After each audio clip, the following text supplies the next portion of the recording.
Pernahkah kalian membayangkan, di balik derasnya arus sungai yang tampak biasa saja, ternyata ada rahasia kelam yang bersembunyi? Malam ini, di Kenari Malam, kita akan masuk ke sebuah kisah nyata yang konon terjadi di sebuah desa terpencil. Kisah tentang seorang gadis yang hilang secara misterius, meninggalkan jejak yang berhenti di tepi air. Dan sejak saat itu, sungai itu dipenuhi dengan suara tangisan perempuan. Setiap malam, benarkah dia diambil oleh kuntilanak sungai? Atau justru dia sendiri yang kini menjadi penunggunya? Bersiaplah, karena cerita ini akan membuat kalian terpikir 2 kali sebelum berani mendekati sungai di malam hari. Inilah Kuntilanak Sungai, misteri gadis yang hilang di arus deras. Di sebuah desa kecil yang terletak jauh dari hiruk-pikuk kota, ada sebuah sungai besar yang sudah menjadi urat nadi kehidupan warga sejak dulu. Sungai itu digunakan untuk mandi, mencuci pakaian, bahkan sebagian warga masih memanfaatkannya untuk mengambil air bersih. Dari kejauhan, sungai itu tampak biasa saja, airnya mengalir deras, jernih di siang hari, dan berkilau terkena pantulan cahaya matahari. Namun, semua keindahan itu seakan berubah ketika senja mulai turun. Dari warna langit yang memerah hingga suara binatang malam yang mulai muncul, sungai itu terasa berbeda, seolah menyimpan sesuatu yang tidak kasat mata. Warga desa sudah sejak lama mempercayai bahwa sungai tersebut bukanlah sungai biasa. Ada penunggu yang mendiami, sosok perempuan berambut panjang dengan gaun putih lusuh yang sering terlihat duduk di batu besar di tengah arus. Mereka menyebutnya kuntilanak sungai. Konon, sosok itu akan menampakkan diri ketika matahari hampir tenggelam. Suaranya terdengar lirih, seperti rintihan atau tangisan. Kadang samar terdengar seperti seseorang yang sedang memanggil. Siapapun yang mendekat, katanya, akan merasa tubuhnya ditarik pelan-pelan ke dalam air, sampai akhirnya tenggelam tanpa bisa ditemukan lagi.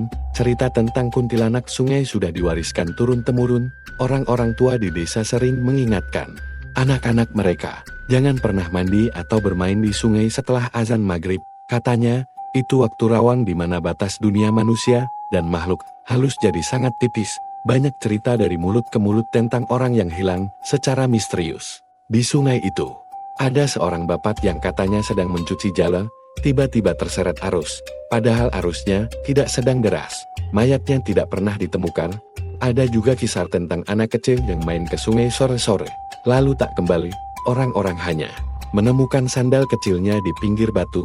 Namun, cerita-cerita itu sering dianggap sekadar dongeng untuk menakut-nakuti anak-anak, supaya tidak bermain sembarangan. Banyak anak muda desa yang tidak percaya. Mereka merasa cerita itu terlalu dilebih-lebihkan. Paling juga orangnya hanyut. Begitu kata mereka. Bahkan ada yang dengan sengaja mencoba menguji nyali. Sengaja datang ke sungai saat malam. Hanya untuk membuktikan bahwa mereka tidak takut. Memang tidak semua dari mereka hilang. Tapi hampir semuanya mengaku melihat hal-hal aneh yang sulit dijelaskan. Ada yang bilang melihat bayangan perempuan di kejauhan. Ada yang mendengar suara tangisan yang tiba-tiba berhenti begitu saja. Ada pula yang merasa seperti ada tangan dingin yang menyentuh pergelangan kakinya saat mereka berdiri di tepi air. Meski begitu, masih saja ada yang menganggapnya angin lalu. Mereka tetap percaya bahwa sungai hanyalah sungai, tidak ada hantu atau penunggu. Sayangnya, keyakinan itu berubah ketika sesuatu yang mengerikan benar-benar terjadi. Pada suatu sore, ketika matahari mulai merayap turun di ufuk barat, seorang gadis bernama Rani terlihat sedang berjalan menuju sungai. Rani adalah sosok yang dikenal ramah di desanya. Gadis manis berusia 17 tahun itu selalu murah senyum dan disenangi banyak orang. Dia tidak pernah terlihat murung, apalagi punya masalah. Saat itu, Rani baru saja pulang dari acara kumpul bersama teman-temannya. Mereka duduk-duduk di halaman rumah salah satu warga, bercanda, tertawa, dan menghabiskan waktu. Ketika acara usai, teman-temannya berpencar pulang ke rumah masing-masing. Tapi Rani masih ingin mampir sebentar ke sungai. Alasannya sederhana, hanya ingin mencuci kaki, karena di jalanan tidak ada yang curiga, tidak ada yang menahan, karena bagi sebagian orang, sungai di sore hari masih dianggap aman, asalkan belum malam benar. Namun ternyata langkah kecil itu menjadi awal dari sebuah kisah yang mengubah pandangan seluruh desa tentang mitos kuntilanak sungai. Sebelum Rani tiba di tepi air, beberapa warga masih terlihat di sekitar sungai. Ada seorang ibu yang sedang menimba air. Ada pula dua anak kecil yang bermain cipratan. Mereka sempat melihat Rani lewat, melambaikan tangan, lalu turun ke batu besar dekat arus. Saat itu, tidak ada yang aneh. Namun yang mengejutkan adalah, ketika semua orang di pinggir sungai kembali sibuk dengan urusannya masing-masing, tiba-tiba Rani tidak terlihat lagi. Beberapa menit kemudian, ibunya yang merasa Rani belum pulang, mulai merasa gelisah. Biasanya Rani tidak pernah keluar sampai gelap. Ayahnya pun ikut mencarinya, mendatangi teman-temannya, menanyakan apakah mereka tahu kemana Rani pergi. Teman-temannya hanya menjawab bahwa terakhir kali mereka melihat Rani berjalan ke arah sungai. Malam itu juga, warga desa ramai-ramai mencari. Di sekitar sungai mereka membawa obor, lampu senter, bahkan ada yang menyalakan api unggun di tepi jalan agar lebih terang. Air sungai yang deras membuat pencarian semakin sulit. Mereka berteriak memanggil nama Rani, berharap gadis itu menjawab, atau setidaknya muncul dari balik semak. Tapi yang terdengar hanya suara air yang menghantam batu. Beberapa orang bahkan bersumpah mendengar suara tangisan samar dari kejauhan. Namun ketika ditelusuri, tidak ada siapa-siapa. Yang lebih aneh lagi, di tepi sungai ditemukan jejak kaki kecil, yang diyakini milik Rani. Jejak itu jelas terlihat di atas pasir basah, berjalan lurus menuju ke arah air. Namun setelah sampai di batas arus, jejak itu tiba-tiba hilang, seolah gadis itu masuk begitu saja tanpa meninggalkan bekas cipratan atau tanda-tanda tercebur. Sejak saat itu, suasana berubah mencekam. Orang-orang mulai menghubungkan kejadian ini dengan cerita lama. Jangan-jangan Rani dibawa penunggu sungai, begitu bisik sebagian warga. Mereka teringat kembali pada cerita-cerita kuntilanak yang sering disebut-sebut. Bahkan beberapa orang tua di desa meyakini bahwa kuntilanak sungai sedang mencari teman baru, dan Ranilah yang terpilih. Kehilangan Rani menjadi kejadian yang paling menggemparkan desa itu. Malam demi malam, warga masih berusaha mencari dengan menyusuri aliran sungai hingga jauh ke hilir. Namun tubuh Rani tidak pernah ditemukan, tidak ada potongan baju, tidak ada tanda hanyut, tidak ada apa-apa. Seolah gadis itu ditelan begitu saja oleh air. Sejak saat itu, cerita tentang Sungai Angker semakin dipercaya. Anak-anak dilarang keras mendekat ke sungai ketika senja. Bahkan orang dewasa pun lebih memilih menjauh begitu matahari hampir tenggelam. Namun tetap saja, meski sudah begitu banyak larangan dan cerita yang menakutkan, masih ada orang-orang yang mencoba menantang takdir, mendekat ke sungai di waktu terlarang, dan berharap bisa melihat kebenaran dari mitos itu dengan mata kepala sendiri. Namun, siapapun yang mendengarkan cerita tentang Rani akan sadar bahwa kali ini, cerita itu bukan sekadar dongeng. Namanya Rani, di desa itu, hampir semua orang mengenalnya. Dia gadis yang ramah, murah senyum, dan selalu bisa membuat suasana jadi hangat. Umurnya baru 17 tahun, masih duduk di bangku sekolah menengah, tapi tingkah lakunya jauh lebih dewasa dari teman-teman sebayanya. Rambutnya panjang dan hitam legam, kulitnya kuning langsat, dan matanya bulat besar penuh semangat. Banyak orang tua bilang, Rani adalah contoh gadis desa yang sopan, pintar bergaul, tapi juga manis dipandang. Tidak heran kalau banyak pemuda diam-diam menyukainya, meski Rani tidak pernah memperlihatkan ketertarikan pada siapapun. Malam itu, setelah menghadiri acara kecil di rumah salah satu temannya, Rani bersama beberapa teman perempuan lainnya berjalan beriringan menuju jalan pulang. Mereka bercanda sepanjang jalan, menertawakan hal-hal kecil yang hanya bisa dipahami oleh anak muda sebaya. Suara tawa mereka bersahut-sahutan, melengkapi suara malam yang biasanya sunyi di desa itu. Saat sampai di pertigaan jalan yang mengarah ke rumah masing-masing, satu persatu temannya berpamitan. Hanya tinggal Rani yang berjalan agak ke belakang, masih tersenyum, masih terlihat santai. Ketika temannya yang terakhir menoleh ke arahnya, Rani sempat berkata, "Aku mau cuci kaki sebentar di sungai. Habis debu jalan banyak banget, pulang duluan aja." Ya, kalimat itu terdengar ringan, bahkan terdengar wajar. Tidak ada yang merasa aneh, karena sungai memang letaknya tidak jauh dari jalan pulang. Lagi pula, waktu itu langit belum sepenuhnya gelap. Ada cahaya tipis hingga keunguan di ufuk barat, seakan memberi kesan kalau masih aman-aman saja. Namun, siapa yang menyangka, ucapan sederhana itu menjadi kata terakhir yang didengar teman-temannya dari Rani. Setelah itu, tidak ada lagi kabar. Sungai, tempat Rani singgah, sebenarnya bukan tempat asing baginya. Sejak kecil dia sudah sering bermain di sana, mandi, bahkan menolong ibunya mencuci pakaian. Tetapi warga desa selalu mengingatkan Jangan pernah terlalu lama berada di tepi sungai setelah matahari hilang. Waktu itu dipercaya sebagai saat di mana penunggu sungai keluar untuk mencari mangsa. Banyak anak muda mengabaikan larangan itu, termasuk Rani. Baginya, mandi sebentar, mencuci kaki sebentar, tidak akan menimbulkan bahaya. Malam semakin larut, rumah keluarga Rani yang biasanya hangat dengan suara canda tawa, malam itu dipenuhi kegelisahan ibunya, seorang wanita paruh baya, yang lembut, mondar-mandir di ruang tamu, sambil menunggu suara pintu diketuk. Ayahnya, lelaki pekerja keras yang biasanya tenang, kali ini tampak gusar. Rani belum juga pulang. Awalnya mereka berpikir, mungkin Rani menginap di rumah temannya tanpa sempat memberi kabar. Tapi firasat seorang ibu tidak pernah salah. Ibunya merasa ada sesuatu yang tidak beres. Ketika jarum jam menunjuk hampir pukul 11 malam, ayah Rani tidak bisa menahan diri lagi. Ia keluar rumah, menyalakan lampu petromak, lalu berjalan menyusuri jalan menuju sungai. Sepanjang perjalanan ia bertanya pada orang-orang yang masih terjaga, apakah kalian lihat Rani? Anak saya lewat sini? Namun tidak ada jawaban yang melegakan. Beberapa hanya menggelan, beberapa yang lain malah balik bertanya, memangnya Rani belum pulang? Semakin jauh langkahnya, semakin besar kegelisahan yang dirasakan. Di dekat sungai, beberapa pemuda masih duduk sambil berbincang. Mereka kaget ketika ayah Rani datang dengan wajah cemas. Tadi kami lihat Rani, Pak. Dia sempat lewat sini. Katanya mau cuci kaki sebentar di sungai, jawab salah seorang dari mereka. Setelah itu, kami tidak tahu lagi. Mendengar itu, jantung sang ayah seakan berhenti berdetak. Ia berlari ke arah sungai dengan lampu di tangan, berteriak memanggil nama putrinya.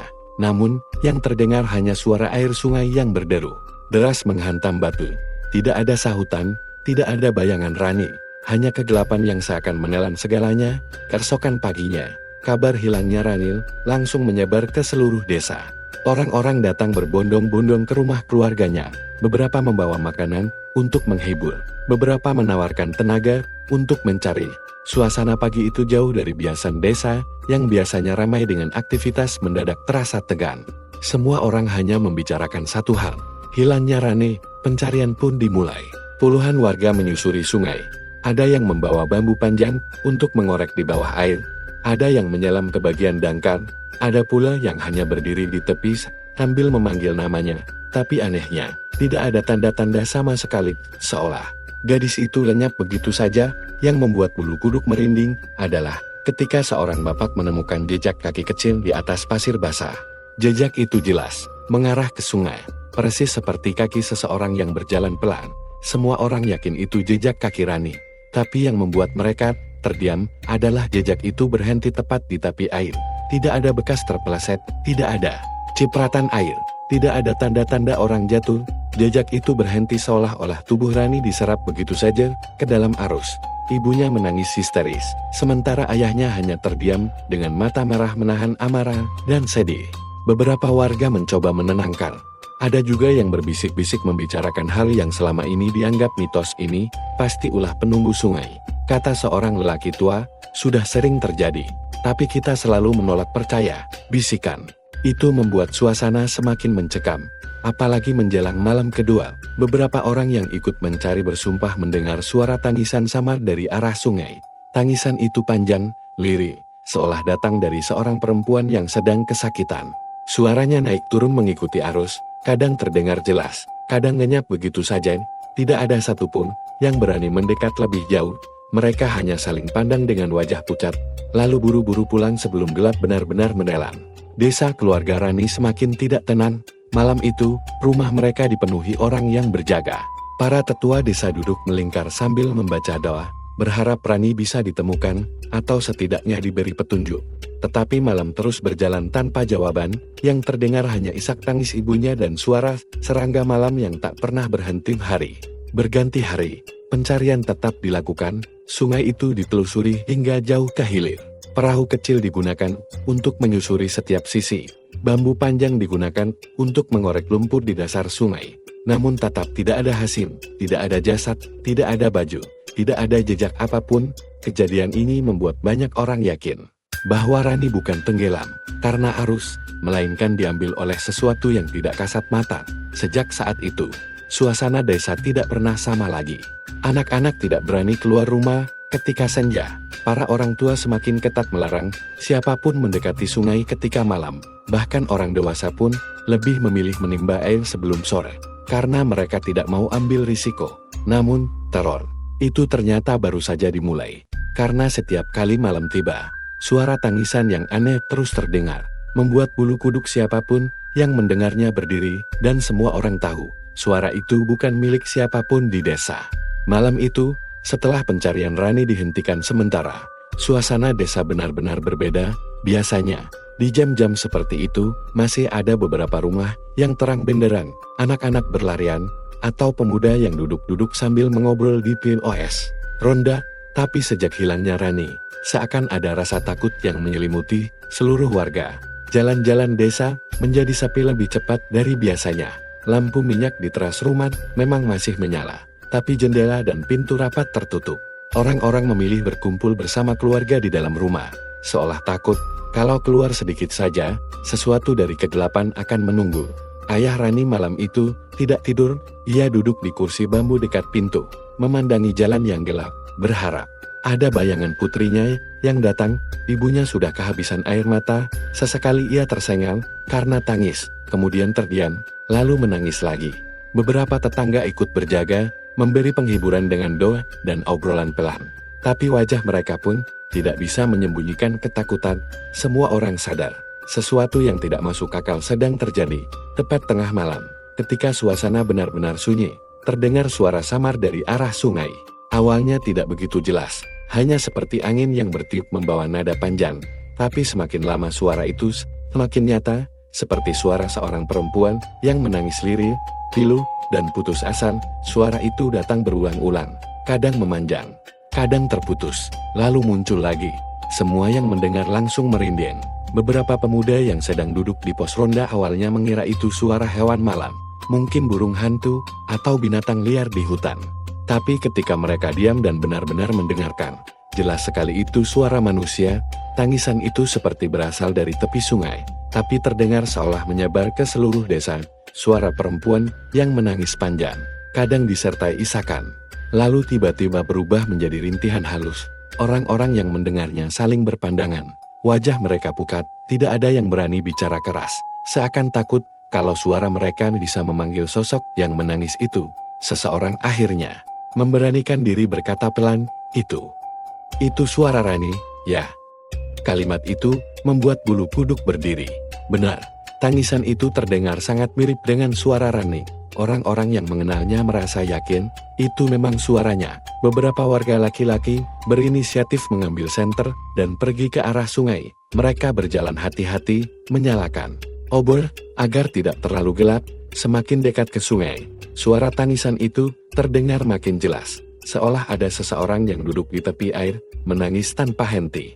Tapi anehnya, setiap kali mereka mencoba mendekat, suara itu menjauh, seperti selalu ada jarak yang tidak bisa dikejar. Salah seorang pemuda mengarahkan senter ke permukaan sungai, air berkilau memantulkan cahaya, tapi tiba-tiba semua orang yang ada di sana terdiam. Dari kejauhan, di tengah arus, tampak bayangan putih seperti kain yang melayang pelan. Bayangan itu tidak terbawa arus, melainkan diam di tempat, lalu bergerak perlahan ke arah mereka. Semakin lama semakin jelas bentuknya, menyerupai seorang perempuan dengan rambut panjang menutupi wajah. Semua orang yang melihatnya menahan napas. Beberapa melangkah mundur, sementara yang lain mematung, tidak bisa bergerak. Sosok itu melayang rendah di atas air, dan tangisan lirih tadi kini terdengar sangat dekat, menusuk ke telinga. Pemuda yang membawa senter gemetar. Cahaya yang diarahkan ke sosok itu hanya membuatnya semakin menyeramkan. Gaun putihnya basah menempel, rambut hitamnya menutupi wajah, dan tangannya yang pucat terulur ke depan, seolah meminta sesuatu. Tiba-tiba salah seorang warga berteriak panik, "Lari! Jangan dilihat lagi!" Spontan mereka semua kabur meninggalkan sungai, berlari pulang tanpa menoleh ke belakang. Saat mereka berhenti di jalan desa, suara tangisan itu masih terdengar, tapi kini semakin jauh, seakan kembali ke dalam kegelapan sungai keesokan harinya. Cerita itu menyebar cepat. Hampir semua orang di desa sudah mendengar tentang penampakan malam itu. Ada yang percaya itu arwah Rani yang menangis minta tolong. Ada yang yakin itu kuntilanak sungai yang sedang mempermainkan mereka. apapun kebenarannya. Satu hal yang pasti, sejak saat itu, suara tangisan menjadi hal yang sering terdengar setiap malam. Tidak hanya di dekat sungai, bahkan beberapa warga yang rumahnya agak jauh pun mengaku mendengarnya. Kadang suara itu terdengar seperti tepat di depan jendela rumah, membuat penghuni ketakutan dan menutup telinga dengan bantal. Ada yang bilang, ketika suara itu lewat bau amis dan wangi bunga melati bercampur menjadi satu. Ada juga yang mengaku mendengar suara tangisan berubah menjadi tawa cekikikan yang menyeramkan. Seorang nenek tua di desa berkata, kalau itu memang suara Rani, berarti dia belum tenang. Arwahnya masih gentayangan, mungkin minta ditemukan, tapi sebagian lain berkata, bukan, itu penunggu sungai, dia pakai suara Rani untuk menipu kita. Perdebatan itu membuat suasana semakin kacau. Tidak ada yang berani memastikan, karena tidak ada yang sanggup mendekat ke sungai lagi ketika suara itu terdengar. Ayah Rani beberapa kali mencoba memimpin pencarian di malam hari, tapi setiap kali sampai di dekat sungai, tubuhnya tiba-tiba terasa berat, napasnya sesak, dan kepalanya pusing, seolah ada kekuatan yang melarangnya mendekat lebih jauh. Ia selalu pulang dengan wajah muram, dan ibunya hanya bisa menangis lagi, merasa semakin jauh dari harapan untuk menemukan putrinya. Suara tangisan itu pun menjadi bagian dari kehidupan malam desa. Awalnya orang-orang mencoba menutup telinga, mengabaikan, berharap lama-lama akan hilang, tapi yang terjadi justru sebaliknya. Semakin lama, suara itu semakin sering muncul, kadang hanya sebentar, kadang sepanjang malam, dan setiap kali terdengar, bulu kuduk semua orang di desa berdiri, karena mereka tahu, suara itu bukan dari dunia yang sama dengan mereka. Suatu malam, seorang pemuda bernama Arif yang rumahnya dekat jembatan memberanikan diri membuka jendela. Ketika suara itu terdengar, ia ingin membuktikan dengan mata kepala sendiri. Saat jendela terbuka, ia melihat sesuatu yang membuat darahnya berdesir. Di tengah jembatan, berdiri sosok perempuan dengan gaun putih lusuh, rambut panjang terurai, dan wajah tertunduk. Tangannya menggenggam sesuatu yang berkilau terkena cahaya bulan. Arif berusaha fokus, dan jantungnya hampir berhenti ketika sadar benda itu adalah sisir berwarna putih pucat, seperti terbuat dari tulang. Sosok itu duduk di pagar jembatan, mulai menyisir rambutnya perlahan. Suara tangisnya berubah menjadi suara serak, lalu tertawa kecil, dan kembali menangis lagi. Arif tidak kuat menahan rasa takut. Ia menutup jendela keras-keras, berlari ke kamar, dan bersembunyi di bawah selimut. Besoknya, wajahnya pucat dan ia hampir tidak bisa bicara.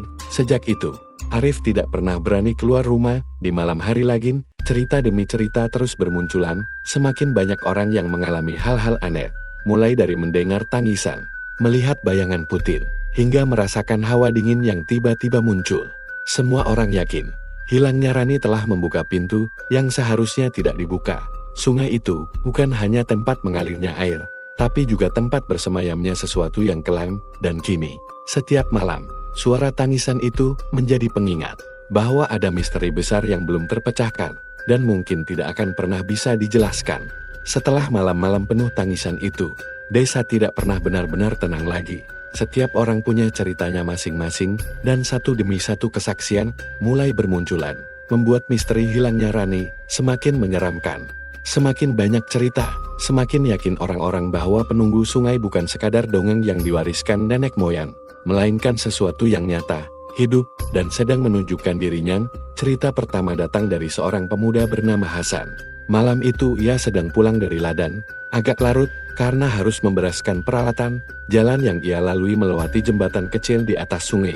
Biasanya ia tidak pernah takut, sudah sering melintas di sana bahkan saat gelap. Tapi malam itu terasa berbeda. Udara dingin menusuk, lebih dingin dari biasanya. Bulu kuduknya berdiri tanpa alasan. Ketika kakinya menginjak papan jembatan, ia mendengar suara yang membuat tubuhnya gemetar. Suara lirih seorang perempuan memanggil namanya dengan sangat jelas, Hasan. Suaranya lembut, pelan, tapi begitu nyata, seakan ada seseorang tepat di belakangnya. Hasan langsung berhenti, menoleh ke belakang, tapi tidak ada siapa-siapa.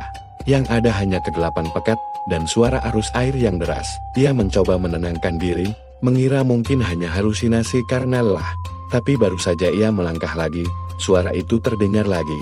Kali ini lebih dekat, lebih jelas, seperti berada di telinganya.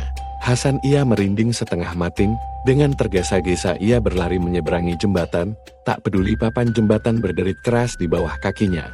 Sesampainya di ujung jalan, ia menoleh sekali lagi, dan disitulah ia melihatnya di tengah jembatan. Berdiri sosok perempuan berambut panjang, dengan pakaian putih lusuh yang basah menempel, rambutnya menutupi wajah, dan tubuhnya sedikit membungkuk, tangannya terulur, menunjuk ke arah Hasan. Pemuda itu hampir pingsan, karena takut. Ia segera lari sekencang mungkin tanpa menoleh lagi. Esoknya, ia menceritakan kejadian itu pada warga, dan semua orang langsung percaya bahwa yang ia lihat adalah penunggu sungai. Kesaksian lain datang dari seorang ibu rumah tangga bernama Bu Marni.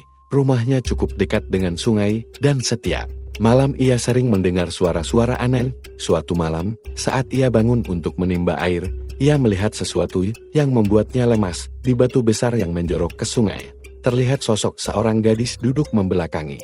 Rambut panjangnya terurai, bajunya basah, dan bahunya berguncang seperti sedang menangis. Awalnya Bu Marni mengira itu Rani. Ia bahkan sempat memanggil dengan suara bergetar, "Rani, itu kamu, nak?" Tapi sosok itu tidak menoleh, hanya duduk diam sambil mengeluarkan suara isak tangis yang pelan, tapi memilukan. Bu Marni mencoba mendekat, tapi langkahnya tertahan ketika menyadari ada sesuatu yang janggal. Rambut sosok itu terlalu panjang, lebih panjang dari rambut manusia pada umumnya, menyentuh tanah, bahkan sebagian jatuh ke dalam air. Ketika ia menatap lebih lama, sosok itu perlahan menoleh ke arahnya. Wajah pucat dengan mata kosong menatap langsung ke arah Bu Marni, mulutnya bergerak. Tapi yang terdengar hanyalah suara tangisan panjang bercampur tawa lirih, yang membuat jantung hampir berhenti. Bu Marni menjerit sekuat tenaga, dan langsung lari masuk ke rumah, menutup pintu rapat-rapat. Setelah itu, ia tidak pernah lagi berani menimba air malam-malam. Cerita semakin meluas, ketika seorang pemuda bernama Arman, bersumpah melihat sosok Rani sendiri. Malam itu, ia dan dua temannya nekat pergi ke sungai. Penasaran dengan semua cerita yang beredar, mereka membawa senter dan duduk di tepi air, menunggu sesuatu terjadi. Awalnya tidak ada apa-apa, hanya suara jangkrik dan aliran sungai yang deras. Tapi menjelang tengah malam, tiba-tiba terdengar suara langkah pelan di balik semak. Mereka menoleh, dan jantung mereka serasa berhenti. Di seberang sungai, terlihat sosok Rani berdiri. Ia memakai baju yang sama dengan terakhir kali dilihat warga. Rok sederhana dan kaos putih, wajahnya pucat, tapi jelas itu wajah Rani. Ia tersenyum tipis, lalu melambaikan tangan seolah memanggil mereka untuk mendekat. Arman hampir berdiri, tapi salah seorang temannya menarik lengannya, memintanya jangan bergerak. Mereka menatap dengan senter, dan itulah saat kengerian sesungguhnya terjadi. Wajah Rani yang awalnya tersenyum, berubah drastis, matanya membesar, hitam pekat, dan mulutnya terbuka lebar tidak wajar. Suara tangisan panjang keluar, bercampur dengan suara arus air. Sosok itu lalu melompat ke sungai dengan cepat, lenyap dalam hitungan detik. Air bergolak sebentar, lalu kembali tenang. Arman dan temannya langsung kabur dengan wajah pucat pasin. Sejak kejadian itu, rumor semakin menguat. Banyak yang percaya bahwa Rani bukan sekadar hilang, melainkan sudah menjadi bagian dari penunggu sungai. Ada yang bilang arwahnya dipelihara oleh kuntilanak. Ada yang mengatakan Rani sendiri kini menjelma menjadi kuntilanak baru. Perdebatan itu tidak pernah berhenti. Tapi satu hal yang jelas, desa itu kini hidup dalam ketakutan. Setiap orang punya cerita. Ada yang melihat sosok perempuan berjalan di tepi jalan lalu menghilang. Ada yang mendengar suara tangisan tepat di belakang rumah. Ada pula yang merasakan ada seseorang yang duduk di ujung ranjang mereka saat malam. Semua kesaksian itu membuat orang-orang tidak berani lagi sendirian, apalagi mendekat ke sungai. Para tetua desa mulai mencoba melakukan ritual. Mereka menyalakan dupa, membaca doa, dan melempar sesajen ke sungai dengan harapan penunggu itu tenang dan tidak mengganggu lagi. Tapi hasilnya nihil. Malam demi malam, suara tangisan masih terdengar, penampakan masih terjadi. Seakan ada sesuatu yang tidak mau melepaskan desa itu dari terornya. Ada seorang kakek yang berkata dengan suara bergetar, kalau arwah sudah diambil penunggu sungai, sulit sekali mengembalikannya. Kita hanya bisa berdoa agar tidak ada lagi yang menjadi korban. Ucapan itu membuat seluruh warga semakin takut. Semua orang menjaga anak-anak mereka ketat, melarang bermain di luar rumah ketika senja. Bahkan pemuda desa yang biasanya pemberani kini lebih memilih tinggal di rumah saat malam. karena mereka tidak ingin bertemu dengan sosok yang sudah terlalu sering disebut-sebut. Semakin lama, kesaksian yang berbeda-beda itu membentuk gambaran yang sama. Sosok perempuan berambut panjang, berbaju putih lusuh, menangis di tepi sungai, atau melayang di atas air. Kadang wajahnya terlihat seperti Rani, kadang wajahnya kosong tanpa mata. Apapun itu, semua sepakat bahwa sungai itu kini bukan lagi sekadar tempat mengalirnya air, melainkan tempat bersemayamnya sesuatu yang kelam dan menakutkan. Dan meskipun banyak orang mencoba melupakan atau mengabaikannya, setiap kali malam tiba, suara tangisan itu kembali terdengar, mengingatkan mereka bahwa misteri hilangnya Rani belum pernah terpecahkan. Malam demi malam terus berganti, namun suasana di desa itu tidak pernah kembali normal. Warga masih sering mendengar suara tangisan dari arah sungai. Suara lirih yang terdengar jelas, walaupun rumah-rumah mereka terkunci rapat. Beberapa orang yang berani mengintip dari jendela mengaku melihat bayangan putih melintas cepat di antara pepohonan, seolah ada seseorang yang sedang berlari. Padahal tidak ada satupun warga yang berani keluar di jam segelap itu. Semua orang sepakat bahwa yang mereka dengar dan lihat bukan lagi manusia, melainkan sesuatu yang lain, sesuatu yang datang dari dunia yang tak bisa mereka jangkau. Keluarga Rani masih menyimpan harapan, walaupun samar. Ibunya masih sering duduk di teras rumah, sambil menatap ke arah jalan yang menuju sungai, seakan berharap putrinya akan pulang. Tiba-tiba dengan senyum manis seperti biasanya, kadang ia mengaku mendengar suara langkah kaki putrinya di depan pintu rumah pada tengah malam. Ia sampai membuka pintu, tapi tidak ada siapa-siapa di sana. Hanya angin dingin yang berhembus masuk dan membuat bulu kuduk berdiri. Ayahnya yang keras kepala pernah mencoba berjaga semalaman di tepi sungai dengan membawa lampu minyak dan doa-doa, berharap bisa menemukan tanda-tanda kehadiran putrinya. Namun yang ia dapatkan hanya rasa takut yang membuatnya lemas. Lampu minyak tiba-tiba padam. Udara mendadak sangat dingin, dan dari kejauhan terdengar suara perempuan yang memanggilnya dengan suara serak, "Ayah." Suara itu begitu mirip dengan suara Rani. Tapi saat ia menoleh, ia hanya melihat kabut tipis menari di atas air. Cerita-cerita menyeramkan terus bermunculan. Beberapa orang yang melintas di dekat sungai pada malam hari mengatakan mereka melihat sosok perempuan berjalan di tepian dengan langkah pelan. Rambut panjangnya tergerai menutupi wajah. Pakaiannya lusuh dan basah. Ketika mereka mencoba menyalakan senter untuk memastikan, sosok itu selalu menghilang dalam sekejap, seperti larut bersama kabut yang menggantung rendah di permukaan air. Ada pula seorang nelayan tua yang sempat berani turun ke sungai untuk memasang jaring di malam hari. Ia bersumpah melihat sosok Rani sendiri di dalam air. Matanya terbuka lebar menatap ke atas, tangannya terulur seperti meminta tolong. Tapi begitu ia mencoba menarik, sosok itu langsung lenyap, dan yang tersisa hanyalah air yang bergolak tanpa sebab. Sejak itu, nelayan itu tidak pernah lagi berani mendekati sungai. Bahkan di siang hari sekalipun, ketua desa mulai yakin bahwa Rani sudah tidak ada lagi di dunia manusia. Mereka percaya ia telah menjadi bagian dari penunggu sungai, atau bahkan menjadi penunggu itu sendiri. Beberapa orang mengatakan, sejak malam hilangnya Rani, suara tangisan kuntilanak terdengar lebih jelas dan lebih sering. Sebelum itu, hanya sesekali orang mendengar suara samar dari kejauhan, tapi sekarang, hampir setiap malam, suara itu seperti dengan sengaja menghantui telinga warga, seolah ingin mengingatkan bahwa sungai itu telah mengambil korban. Yang lebih mengerikan lagi adalah ketika beberapa pemuda desa nekat merekam suara di tepi sungai dengan ponsel mereka. Mereka ingin membuktikan bahwa semua cerita ini hanyalah mitos. Namun, ketika mereka memutar ulang rekaman itu, terdengar suara tangisan panjang, diikuti bisikan lirih yang jelas mengucapkan nama salah satu dari mereka, pemuda yang namanya disebut. Dalam rekaman itu jatuh sakit keesokan harinya, demam tinggi yang tidak bisa dijelaskan dokter. Ia menggigil dan terus mengigau menyebut nama Rani. Butuh hampir 2 minggu sebelum ia pulih, setelah keluarganya membawa seorang dukun untuk melakukan ritual.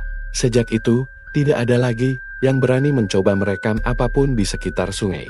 Waktu terus berjalan, tapi jasad Rani tidak pernah ditemukan.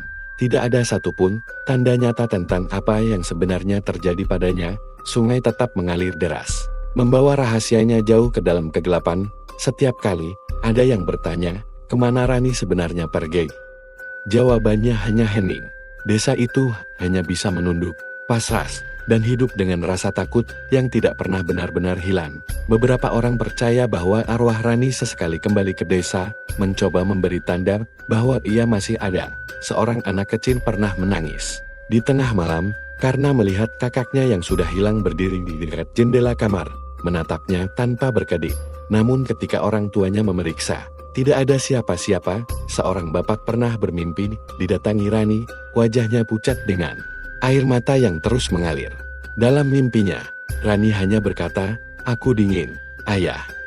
Lalu menghilang begitu saja. Misteri itu akhirnya menjadi bagian dari kehidupan desa. Tidak ada yang berani membicarakannya terlalu sering, karena percaya bahwa menyebut nama Rani di malam hari bisa memanggil sosoknya datang. Sungai itu kini benar-benar dijauhi, terutama setelah senja. Tidak ada lagi anak-anak yang bermain air, tidak ada lagi orang yang berani menimba air malam-malam. Bahkan di siang hari, orang-orang tetap berjalan cepat jika harus melewati jembatan, menghindari untuk menoleh ke arah air, seolah mereka takut sesuatu dari bawah akan menatap balik. Namun, ada pula desas-desus bahwa sungai itu kini haus korban. Beberapa orang bilang, menunggu sungai tidak akan berhenti hanya dengan mengambil Rani. Ia akan terus mencari, terus memanggil, sampai ada yang lain ikut tenggelam dalam arusnya. Ketakutan itu membuat warga semakin disiplin menjaga anak-anak dan remaja mereka, memastikan tidak ada yang nekat mendekat, tapi selalu ada rasa khawatir, rasa tidak aman, karena sungai itu tidak bisa dipindahkan, tidak bisa ditutup. Ia tetap ada, mengalir deras, menunggu di sana. Waktu berlalu, tahun berganti, namun misteri itu tidak pernah selesai. Nama Rani menjadi legenda menyeramkan, kisah yang diceritakan dari mulut ke mulut untuk mengingatkan orang-orang agar tidak main-main dengan sungai itu. Bagi sebagian anak muda, cerita itu hanya menjadi bahan menakut-nakuti. Tapi bagi mereka yang pernah mendengar suara tangisan atau melihat sosok putih di tepi air, cerita itu bukan sekadar legenda, melainkan kenyataan yang membekas di hati.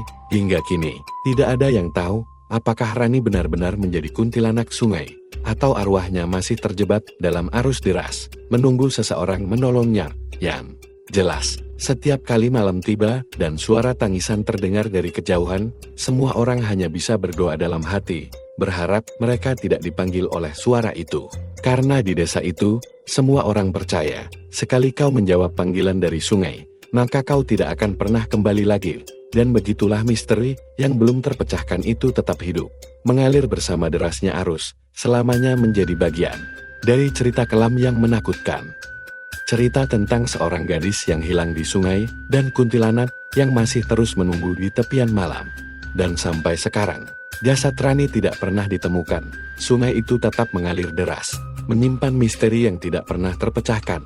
Setiap malam, suara tangisan masih terdengar, seakan memanggil siapa saja yang cukup berani atau cukup bodoh untuk menjawabnya. Banyak yang percaya, sekali kau menoleh atau menjawab panggilan itu, kau tidak akan pernah kembali lagi. Jadi, bagaimana menurut kalian? Apakah Rani benar-benar menjadi kuntilanak sungai, atau arwahnya masih terjebak dalam derasnya arus? Tulis pendapat kalian di kolom komentar, karena siapa tahu suara yang kalian dengar malam ini bukan sekadar angin, tapi panggilan dari sesuatu yang sedang menunggu di tepi air.